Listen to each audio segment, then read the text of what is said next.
Joining us now to discuss is Tyler O'Neill, a managing editor for the Daily Signal. Tyler, thank you very much for being here. Thanks for having me, Riley. So I'd love to hear all about this report. In full disclosure, I hadn't really heard of it, but I've done a lot of digging into it now, and it's very interesting. So could you please tell us all about it? Yeah, it's a really excellent one-stop shop for exactly how all the states across the nation are doing. And there's some really interesting and fascinating, changes here. I was surprised to see that my own original home state of Colorado is ranked more poorly on school choice than even California is. California is 30th and Colorado is 31st. But at the very tip top of the list, at the top of the map, is Florida, the free state of Florida, where they have the #1 return on investment for public education and the #2 ranked in education choice and the ability to send your child wherever is best for your child. There are two notable improvements here that are important to note. One of them is West Virginia and the other is Wyoming. Both of these states made improvements on their education savings accounts. And what this is it's a really important tool to enable parents to use the money that the public school system would be spending on their child in order to send their child somewhere else. So unfortunately, what we've been seeing in recent years, in particular, after COVID, there's been an explosion of this. But critical race theory and transgender orthodoxy, gender ideology, have been forcing people out of the schools. I mean, it's really terrifying because you essentially see schools transformed into activist training centers, transformed into ideological boot camps for the left.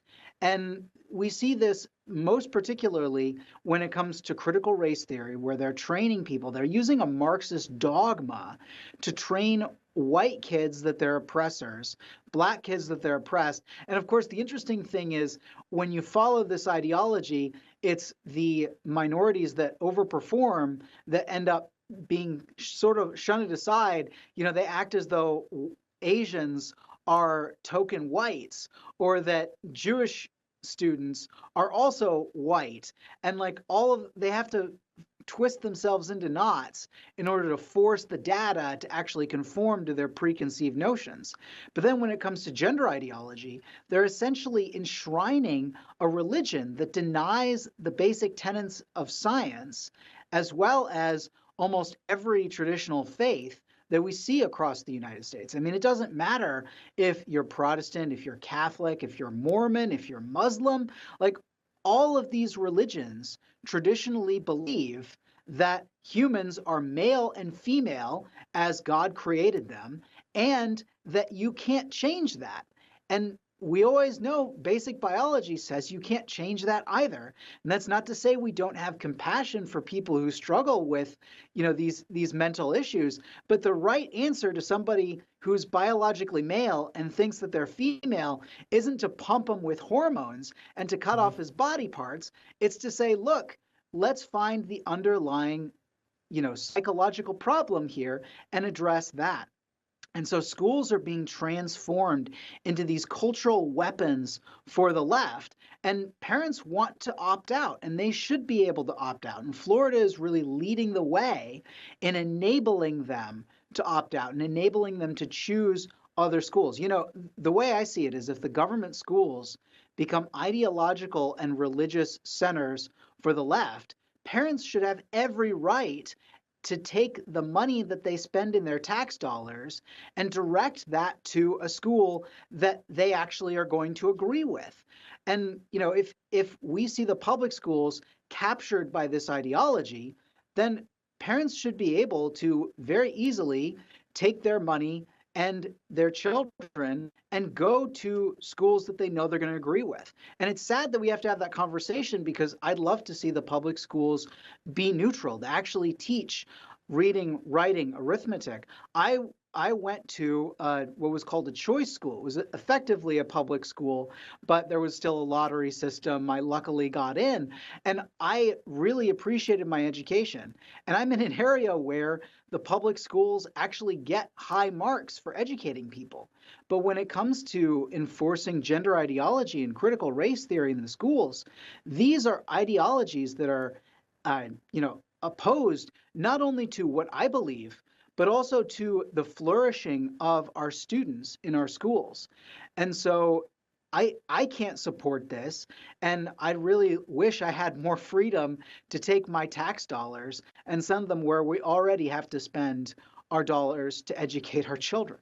Yeah, so there's so many good points here, especially about the fact that there is a tendency for a lot of people to look at what's going on in public schools writ large. Yes, there are some good public schools here and there. I also, interestingly, went to a charter, not a charter school, but a choice school, so public, taxpayer-funded organization, but still a lottery system, so I had to apply and put my name in. Thankfully, I got in. I got a great high school education, but still, there were some of these issues cropping up. I could see it. And then when I got to college, it was full-on clear. I had communist activist college professors who were pushing Karl Marx's ideology onto the people, who were trying to radicalize us and trying to mobilize us to be really foot soldiers of the communist movement in this country. So it was a little more clear at the collegiate level and especially postgraduate level, but still, we have to fight for our public schools. That is the basic default option for millions and millions of students in this country for so many reasons. It's nice if you can afford to go to a charter school or a private school or even have the resources to do homeschooling. A lot of families don't have that option. They just don't have the luxury. They can't make it work. You've got working parents, working siblings. It's not feasible. We have to have a practical,